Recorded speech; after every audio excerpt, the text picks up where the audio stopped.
The courtroom buzzed with murmurs as I sat on the hard wooden bench, my heart pounding against my ribs like a caged animal. 14 years. 14 years of believing I was a father, a husband, only for my entire world to be torn apart. My wife, Lisa, sat on the opposite side, her eyes trained firmly on the judge. Beside her was Evan, my son. No, her son. Their son, the boy I'd raised, loved, and cherished, was not mine. Not biologically, anyway.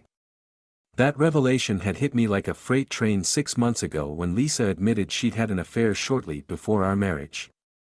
She'd claimed it was a mistake, a brief lapse in judgment, but the DNA test was unyielding in its verdict. Evan was the result of her betrayal. It didn't take long for Lisa to pack her bags and leave, taking Evan with her. What shocked me most was her destination: a sprawling mansion owned by Richard, Evan's biological father, a man whose wealth dwarfed anything I could ever hope to provide.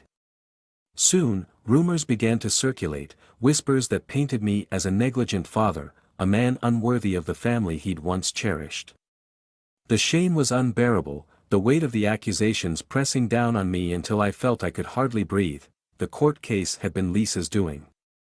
She wanted full custody, arguing that Evan deserved to live in the lap of luxury, with the biological father who could give him every material comfort. My protests fell on deaf ears. Even as I pleaded for shared custody. It wasn't about money for me. It was about love, about the bond I'd built with a boy I still saw as my son, despite everything. Today was the final hearing. My lawyer, a kind but pragmatic woman named Sarah, warned me not to get my hopes up. The odds aren't in your favor, she said gently. But we'll fight this. Sarah had been more than just a lawyer to me over these past few months. Late nights spent preparing for the case often turned into heartfelt conversations. Her empathy and understanding had been my lifeline during the darkest moments. Sometimes, I caught her looking at me with an intensity that made my heart skip a beat, but I convinced myself it was nothing more than her commitment to the case. The judge's gavel brought the room to order, and the proceedings began.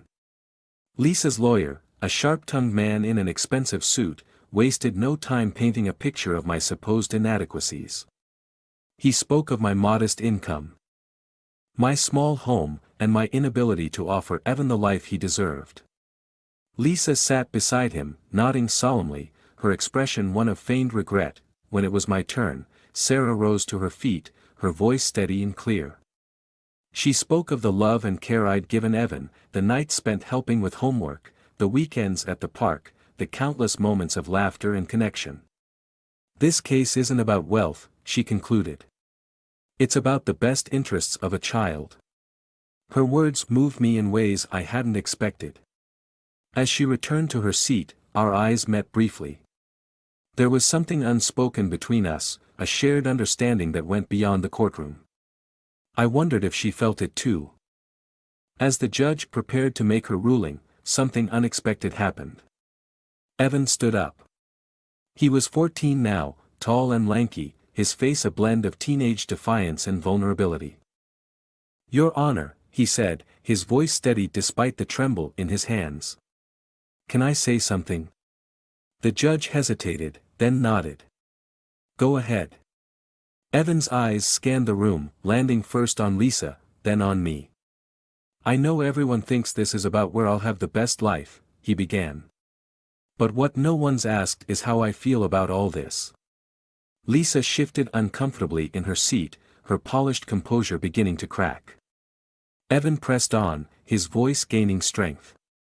"Mom says I'll be happier living with Richard because he's rich and has a big house. But that's not what makes me happy. What makes me happy is feeling loved. Feeling like I matter." He turned to look at me, his eyes glistening.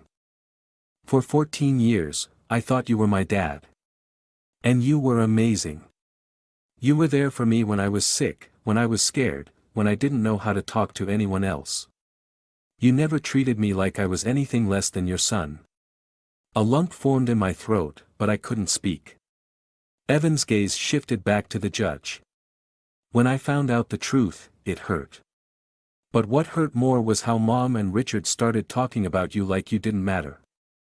Like you were just some guy who wasn't good enough. That's not true. You're more of a dad to me than Richard will ever be. Lisa's face turned pale, her eyes darting to Richard, who shifted uncomfortably in his chair. The courtroom seemed to hold its collective breath. Evan's voice cracked as he finished. I don't care about money or mansions. I care about staying with the person who's always been there for me. I want to stay with my dad. The silence that followed was deafening.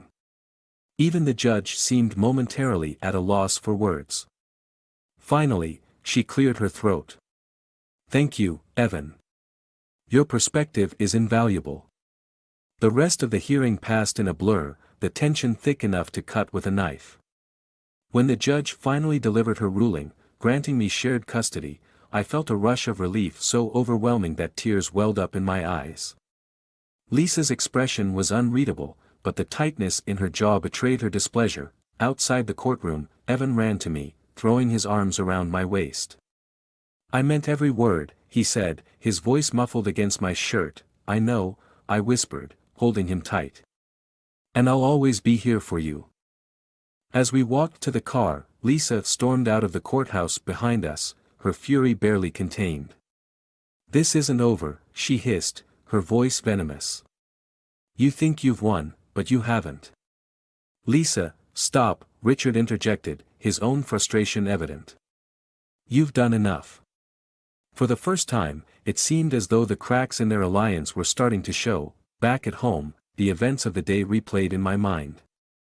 Evan's courage, Lisa's bitterness, Richard's evident discomfort, it all left me reeling. Later that evening, as I sat at the kitchen table, Sarah stopped by to drop off some final paperwork. She lingered in the doorway, her usually confident demeanor softened.